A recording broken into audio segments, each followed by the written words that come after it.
जय श्री कृष्णा दोस्तों, आपका हमारे चैनल हिंदी व्रत कथा में स्वागत है। श्रावण मास में सोमवार का व्रत करने का नियम है। श्रावण मास के प्रत्येक सोमवार को शिवजी की पूजा और व्रत करने वाले भक्तों पर शिवजी की विशेष कृपा रहती है। जिन लड़कियों की शादी नहीं हो रही है वह सावन के सोमवार भी करती हैं और 16 सोमवार भी करती हैं, जो कि सावन के पहले सोमवार से शुरू होते हैं। सावन में 16 सोमवार करने से स्त्रियों को मन लायक अच्छा पति मिलता है और उन्हें सौभाग्य की प्राप्ति होती है।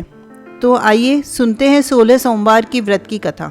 मृत्युलोक में भ्रमण करने की इच्छा करके एक समय श्री भूतनाथ भगवान भोलेनाथ माता पार्वती के साथ मृत्युलोक में पधारे। भ्रमण करते करते दोनों अमरावती नाम की अति रमणीक नगर में पहुँचे। अमरावती नगरी अमरापुरी के सदृश सब प्रकार से सुखों में परिपूर्ण थी। उसमें वहाँ के महाराज द्वारा बनवाया हुआ अति रमणीक शिवजी का मंदिर भी था। भगवान शंकर भगवती पार्वती के साथ उस मंदिर में निवास करने लगे। एक समय माता पार्वती भगवान भोलेनाथ को प्रसन्न देख मनोविनोद करने की इच्छा से बोली कि हे महाराज, आज तो हम दोनों चौसर खेलेंगे। शिवजी ने प्राण प्रिय की बात को मान लिया और चौसर खेलने लगे। उसी समय मंदिर का पुजारी ब्राह्मण मंदिर में पूजा करने आया। माता पार्वती ने पुजारी से प्रश्न किया, पुजारी जी बताओ, इस बाजी में हम दोनों में से किसकी जीत होगी? ब्राह्मण विचार कर शीघ्रता से बोल उठा, महादेव की जीत होगी। थोड़ी देर में बाजी समाप्त हुई और पार्वती जी जीत गई। पार्वती जी बहुत क्रोधित हुई। ब्राह्मण को झूठ बोलने के अपराध के कारण श्राप देते हुए उद्यत हुई। भोलेनाथ जी ने माता पार्वती को बहुत समझाया, परंतु उन्होंने ब्राह्मण को कोढ़ी होने का श्राप दे दिया। कुछ समय बाद पार्वती जी के श्रापवश पुजारी के शरीर में कोढ़ पैदा हो गया। वह बहुत दुखी रहने लगा। पुजारी को कष्ट भोगते हुए बहुत दिन हो गए। एक दिन देवलोक की अप्सरा शिवजी की पूजा हेतु उस मंदिर से पधारी। पुजारी के कोढ़ को कष्ट को देख उसने बड़े दया भाव से उससे रोगी होने का कारण पूछा, तो पुजारी ने निसंकोच सारी बात बता दी। वे अप्सराएं बोली, हे पुजारी, अब तुम अधिक दुखी मत होना। भगवान शिव तुम्हारे कष्ट को दूर कर देंगे। तुम सब व्रतों को श्रेष्ठ 16 सोमवार का व्रत भक्ति भाव से किया करो। पुजारी ने अप्सरा के विनम्र भाव से 16 सोमवार व्रत की विधि पूछी। अप्सरा ने बताया कि सोमवार को भक्ति के साथ व्रत करें, स्वच्छ वस्त्र पहने, संध्या व उपासना के बाद आधा सेर गेहूं का आटा लें, उसके 3 अंग बनाएं और घी, गुड़, दीप, नैवेद्य, बेलपत्र, जनेऊ का जोड़ा, चंदन, अक्षत, पुष्पादि के साथ प्रदोष काल में भगवान शंकर का विधि से पूजन करें। तत्पश्चात 3 अंगों में से एक शिवजी को अर्पण करें और बाकी 2 को शिवजी का प्रसाद समझकर उपस्थित जनों में बांट दें और आप भी प्रसाद पाएं। इस विधि से 16 सोमवार का व्रत करें। 17वें सोमवार को पाव सेर पवित्र गेहूं के आटे की बाटी बनाएं और उसमें घी और गुड़ मिलाकर चूरमा बनाएं। भगवान भोलेनाथ का भोग लगाकर उपस्थित भक्तों में बांट दें। उसके बाद कुटुंब सहित प्रसाद लें। ऐसा कहकर अप्सराएं स्वर्ग को चली गई। ब्राह्मण ने यथाविधि 16 सोमवार का व्रत किया और भगवान शिव की कृपा से रोगमुक्त होकर आनंद से रहने लगा। कुछ दिन बाद शिवजी और पार्वती जी फिर उस मंदिर में पधारे।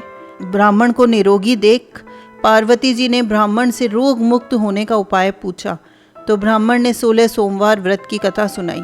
पार्वती जी अति प्रसन्न हो ब्राह्मण से व्रत की विधि पूछकर स्वयं व्रत करने को तैयार हो गई। व्रत करने के बाद उसकी मनोकामना पूर्ण हो गई। उनके रूठे हुए पुत्र कार्तिकेय स्वयं माता के आज्ञाकारी हुए। कार्तिकेय जी को अपना यह विचार परिवर्तन का रहस्य जानने की इच्छा हुई, तो वे माता से बोले कि हे माता, आपने ऐसा कौन सा उपाय किया जिससे मेरा मन आपकी ओर आकर्षित हुआ?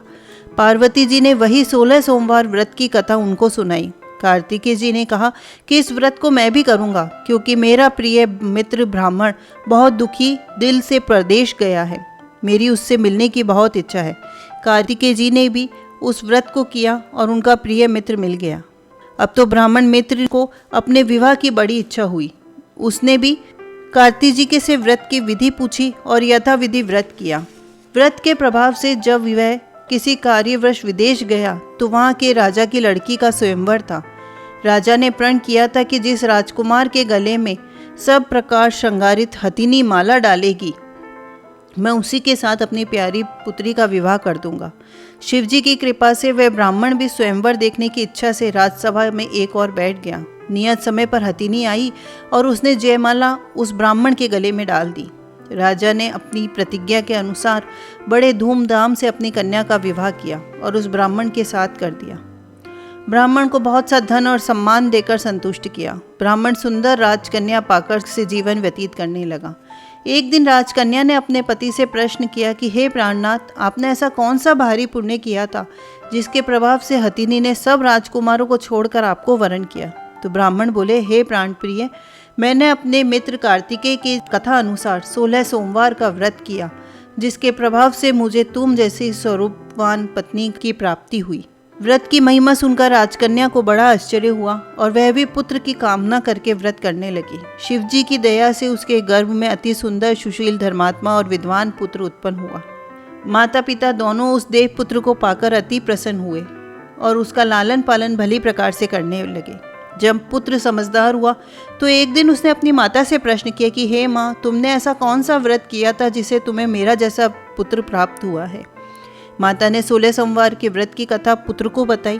पुत्र ने भी मनोरथ पूर्ण करने वाले इस सरल व्रत को सुना और वह भी राज्य अधिकार पाने की इच्छा से सोमवार को यथावती का व्रत करने लगा।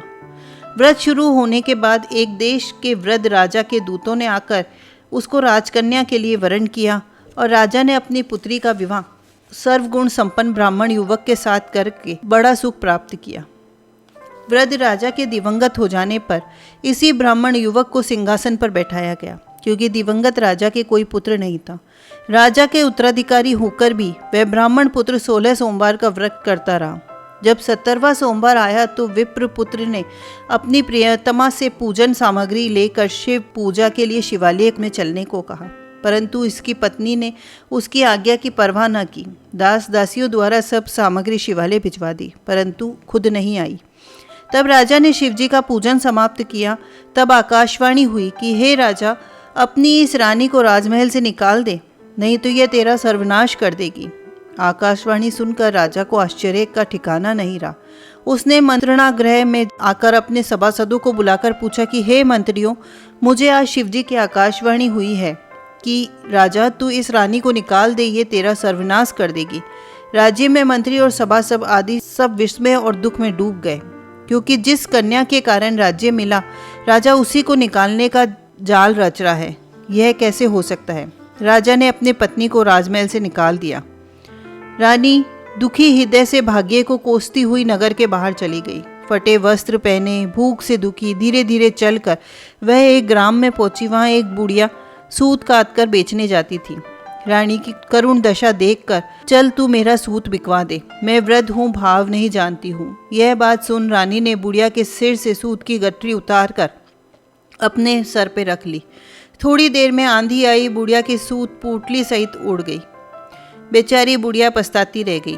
रानी को अपने से दूर रहने को कहा। उसके बाद रानी एक तेली के घर गई तो शिवजी के प्रकोप के कारण तेली के सब मटके उसी क्षण चटक गए। तेली ने भी रानी को अपने घर से निकाल दिया। अत्यंत दुख पाती हुई रानी एक नदी के तट पर गई तो नदी का समस्त जल सूख गया। तत्पश्चात रानी वन में गई। वहां सरोवर से पानी पीने लगी तो हाथ स्पर्श करते ही सरोवर का जल असंख्य कीड़ा में होकर गंदा में हो गया। रानी ने भाग्य पर दोषारोपण करते हुए उस जल को पीकर पेड़ की शीतल छाया में विश्राम करना चाहा, परंतु रानी जिस पेड़ के नीचे जाती उस पेड़ के पत्ते तत्काल टूटकर गिर जाते। वन, सरोवर, जल की ऐसी दशा देख गऊ चराने वाले ग्वालों ने अपनी गुस्साई जी से, जो उस जंगल में स्थित मंदिर के पुजारी थे, यह बात बताई। आदेशानुसार ग्वाले रानी को पकड़कर गोसाई जी के पास लाए। रानी के मुख, कांति और शरीर की शोभा देख गोसाई जी जान गए कि यह अवश्य कोई विधि की गति की मारी कुलीन स्त्री है। पुजारी ने रानी से कहा कि पुत्री, मैं तुमको अपनी पुत्री के समान रखूंगा, तुम मेरे आश्रम में रहो, मैं तुमको किसी प्रकार का कष्ट नहीं दूंगा। वह आश्रम में रहने लगी। रानी जो भोजन बनाती उसमें कीड़े पड़ जाते, जल भरकर लाती उसमें भी कीड़े पड़ जाते। रानी की यह दशा देख गोसाई जी भी बहुत दुखी रहने लगे। रानी से बोले, हे बेटी, तुम्हारे ऊपर कौन से देवता का कोप है जिससे तुम्हारी ऐसी दशा हो गई है? पुजारी की बात सुन रानी ने शिवजी महाराज का पूजन का बहिष्कार करने की बात बताई तो पुजारी शिवजी महाराज की अनेक प्रकार की स्तुति करते हुए रानी से बोले कि पुत्री, तुम सब मनोरथ करने वाले 16 सोमवार व्रत को करो, उसके प्रभाव से अपने कष्टों से मुक्त हो सकोगे। गोसाई जी की बात मानकर रानी ने 16 सोमवार के व्रत किए। 17 सोमवार को विधि विधान सहित पूजन किया। उस समय पूजन के प्रभाव से राजा के हृदय में विचार उत्पन्न हुआ कि रानी को गए बहुत समय हो गया है, न जाने कहाँ कहाँ भटकती होगी, उसे ढूंढना चाहिए। यह सोचकर रानी को तलाश करने के लिए राजा ने चारों दिशाओं में दूत भेजे। दूत रानी को ढूंढते हुए पुजारी के आश्रम में पहुंचे। वहां आकर रानी को पाकर पुजारी ने रानी को अपने साथ ले जाने का आग्रह किया, परंतु पुजारी ने मना कर दिया। दूत चुपचाप लौट आए। महाराज को रानी का पता बताया। रानी का पता पाकर राजा स्वयं पुजारी के आश्रम में गए और पुजारी से कहा, महाराज, जो देवी आपके आश्रम में रहती है वह मेरी पत्नी है। शिव जी के कोप से मैंने त्याग दिया था। अब इस पर शिव जी का प्रकोप शांत हो गया है, इसलिए मैं इसे लेने आया हूँ। इसे मेरे साथ ले जाने की आज्ञा दीजिए। गोसाई जी ने राजा के वचन को सत्य समझकर रानी को जाने की अनुमति दे दी। गोसाई जी की आज्ञा पाकर रानी प्रसन्न होकर राजा के साथ महल में आई। नगरवासियों ने नगर द्वार पर नगर का तोरण विधि से सजाया। घर घर में मंगलगान होने लगे। पंडितों ने विविध वेद मंत्रों का उच्चारण कर अपनी राजरानी का स्वागत किया। ऐसी अवस्था में रानी ने अपनी राजधानी में प्रवेश किया। महाराज ने ब्राह्मणों को अनेक तरह से दानादि देकर संतुष्ट किया। याचिकाओं को धन धान्य दिया। नगरी में स्थान स्थान पर भंडारे खुलाए जहाँ भूखों को भोजन मिलता था। इस प्रकार राजा शिवजी की कृपा पात्र से राजधानी में रानी के साथ अनेक तरह के सुखों को भोग करते हुए 16 सोमवार का व्रत करने लगा। विधिवत शिव पूजन करते हुए इस लोक में अनेक सुखों को भोगने के पश्चात दोनों शिवपुरी को पधारे। जो मनुष्य मनसा वाचा कर्मणा भक्ति सहित 16 सोमवार का व्रत और पूजन इत्यादि विधिवत करता है, वह इस लोक के समस्त सुखों को भोग कर अंत में शिवपुरी को प्राप्त होता है। यह व्रत सब मनोरथों को पूर्ण करने वाला होता है। तो दोस्तों, जो भी मनुष्य 16 सोमवार का विधि विधान से पूजन करता है, व्रत करता है, उसकी सभी मनोकामनाएं पूर्ण होती है। तो बोलिए शिवजी महाराज की जय हो, शिव पार्वती की जय हो। तो दोस्तों, ये कहानी, ये जानकारी आपको अच्छी लगी हो तो प्लीज़ लाइक करें, कमेंट करके हमें प्रोत्साहित करें और हमारे चैनल को सब्सक्राइब करें। धन्यवाद।